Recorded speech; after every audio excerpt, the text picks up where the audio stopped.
Ontem a Bolsa, Guga, fez um movimento de bastante oscilação, né, com a expectativa pela definição da taxa de juros. O Copom acabou atendendo as expectativas do mercado de aumentar 1,5 ponto percentual. Como você viu esse movimento do Banco Central e os reflexos que essa nova taxa de juros pode trazer para o mercado?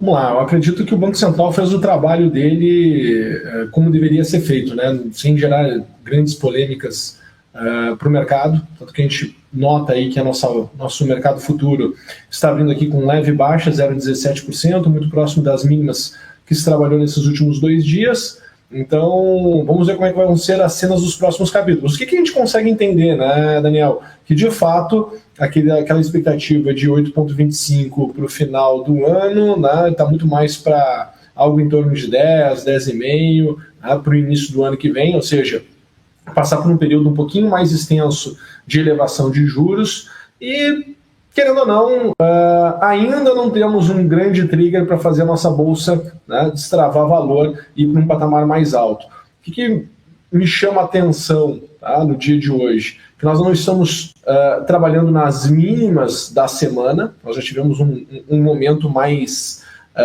nervoso, né, nesses últimos dias em relação ao que se tem hoje, né? Estou curioso para ver o comportamento dos players no dia de hoje, principalmente dos fundos multimercados. Existe aquela expectativa de que eles vão intensificar a sua realização de posição, não é realização de lucro, é realização mesmo de posição, para fazer sua inversão para o mercado de juros. Tá? Então, é esperado que se tenha aí um fluxo de venda, né, um pouco mais intenso. Isso pode se intensificar em função do movimento das commodities, petróleo passando por um leve ajuste, uma leve correção, minério de ferro intensificando ainda mais, né, o seu processo de queda, com toda a intervenção do governo chinês em cima das siderúrgicas. Então a gente tem que ficar de olho, né, acompanhando. Os preços estão descontados? Com certeza. Havendo um trigger, principalmente vindo de Brasília, eu sei que nosso foco ficou agora nesses últimos dias aqui em função da decisão do Banco Central, e com razão, né? Eu acho que a gente tinha que, de fato, estar atento, né? Não atento às expectativas mais polêmicas, né, que a gente teve aí, como algumas pessoas aí analisavam que poderia ter uma alta de 3%, elevação de 3% no juro de ontem. Eu acho isso, né, um pouco de serviço, né, não é bem um serviço. Acho assim, muita polêmica, muito extremismo, gera né, uma dificuldade de interpretação por parte dos participantes do mercado. A gente tem muitos participantes muito novos aí no mercado, seja pessoa física investindo, seja agente autônomos distribuindo produtos de investimento. Então tem que tomar cuidado com o que se fala, né, tem que ser, né, mais pé no chão mesmo, não dá para ficar muito viajão, e a gente tem que, né, se preparar, porque de fato, se vier um trigger dentro do contexto atual, podemos aí ter, quem sabe, um retorno da Bolsa para cima dos 112 mil pontos, que é uma expectativa boa dentro do cenário, dentro do contexto atual. Legal, Guga. E agora podemos ver então no gráfico sua projeção para hoje. Claro, vamos lá. Vou compartilhar com vocês aqui a minha tela, entrando detalhadamente, começando aqui pelo próprio Ibovespa, olhar aqui para o que está acontecendo aqui no nosso Ibovespa numa visão mais de longo prazo. Tá?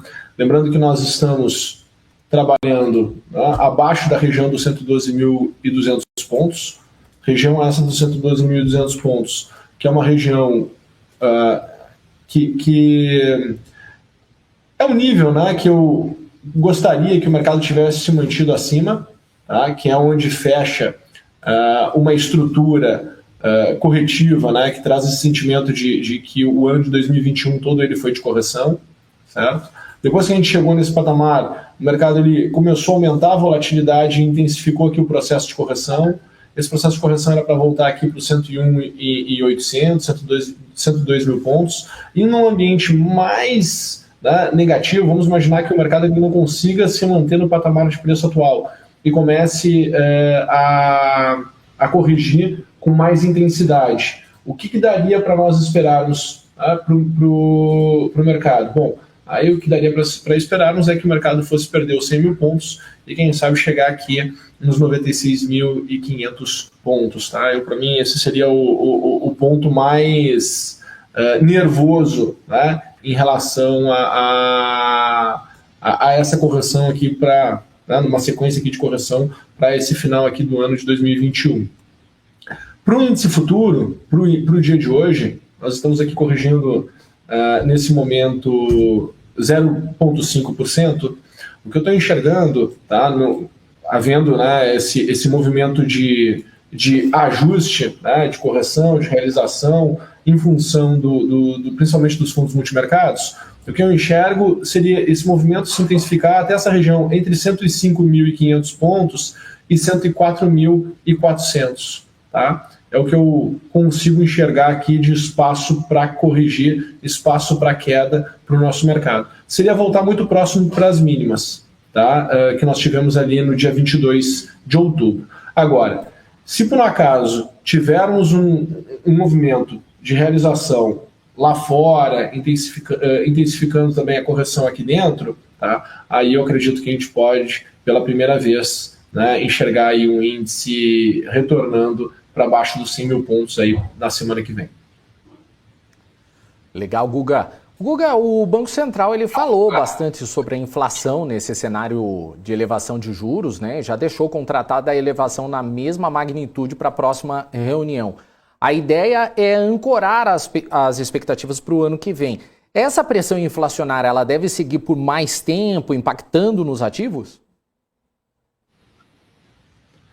Vamos lá, né? Se nós olharmos para a movimentação de petróleo, tá? Do petróleo, tudo leva a acreditar que a gente vai enxergar aí um petróleo no ano de 2022 acima dos $100 o barril. Tá?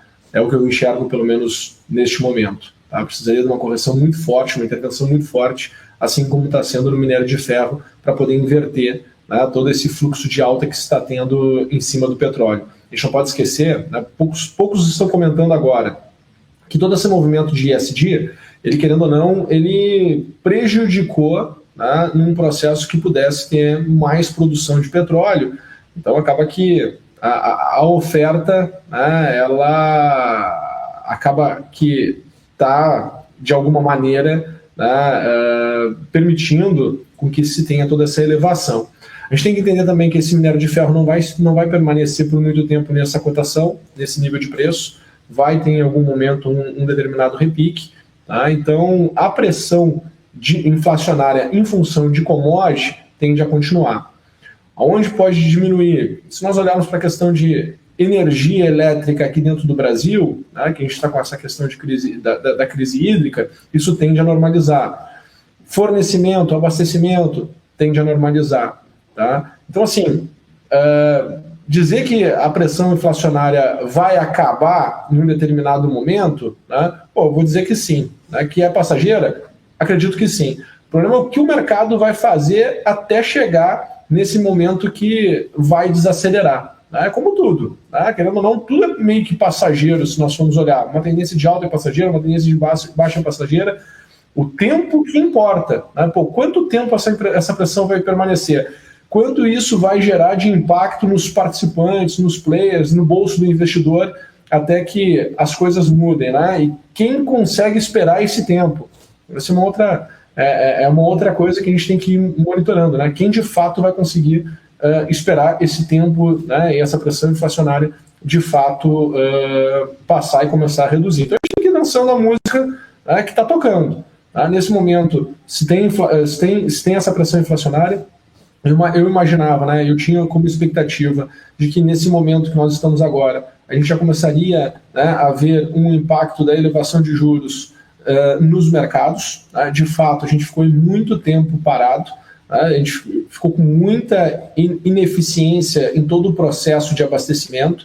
Tá? Essas ineficiências geram oportunidades, né? E com certeza agora nos balanços, conforme forem vindo os resultados, nós vamos perceber esses impactos dessas oportunidades. Né? Provavelmente, a partir da semana que vem, a gente começa a mudar um pouco o nosso tom, o nosso discurso de preocupação para um tom e um discurso um pouco mais otimista em função dos resultados das companhias, né? E aí o investidor, né, tem que começar a tirar um pouquinho do olhar da questão, né, macro, da questão política nesses patamares de preço, e enxergando aquilo que está interessante, né, em cima dos ativos, os ativos que estão de fato interessantes, começar estrategicamente, né, e se posicionando para poder pegar, quando a Bolsa, né, parar de ter esse movimento de correção, começar a ter um movimento de melhora, para poder surfar aí toda a valorização e todo o ganho que nós podemos ter depois.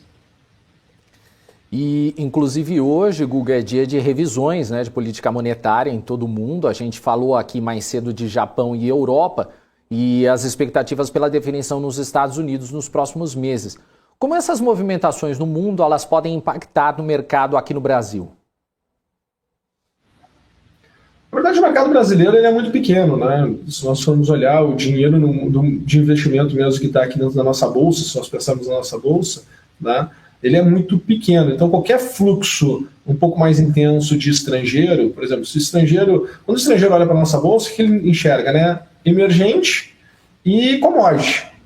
Tá? Então, todas as movimentações de emergente ou commodity, poxa, a gente ganha, né, uma intensidade aqui na nossa negociação. O problema é que o Brasil é um país muito confuso de se entender para o investidor, né, estrangeiro. Existem mercados que são muito mais fáceis de se entender. Esse imbróglio político aqui traz essa confusão, o que faz com que o dinheiro grande nunca venha para cá. Pode ser que um dia isso mude, mas até hoje a gente nunca conseguiu enxergar aí o dinheiro grande de fato vir para cá, não sei, entre 2002 e 2008, que teve ali um movimento um pouco mais intenso, tá? Mas a gente ainda não tinha passado aí por uma experiência de ser grau de investimento como a gente já passou. Né? Então, assim, vem um dinheiro maior, mas não vem aquele big money mesmo, que vem, que senta e que, querendo ou não, fica alocado nos ativos, o que tira, de certa forma, uma certa liquidez de oferta de ativo, e aí os preços eles acabam, né, se valorizando cada vez mais.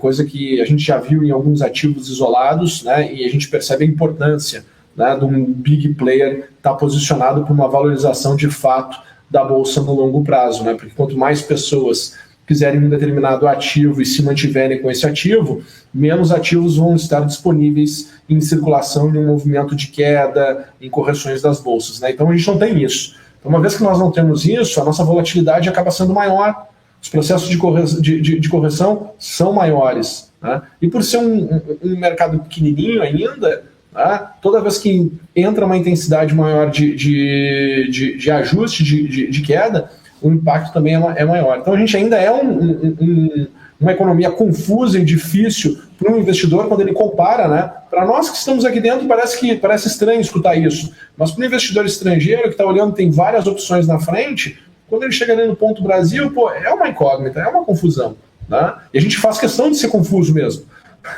É incrível isso. Tá? Então, assim, um ajuste, uma correção nos mercados lá fora, com certeza vai intensificar essa sensação negativa que a gente está tendo aqui de curto prazo.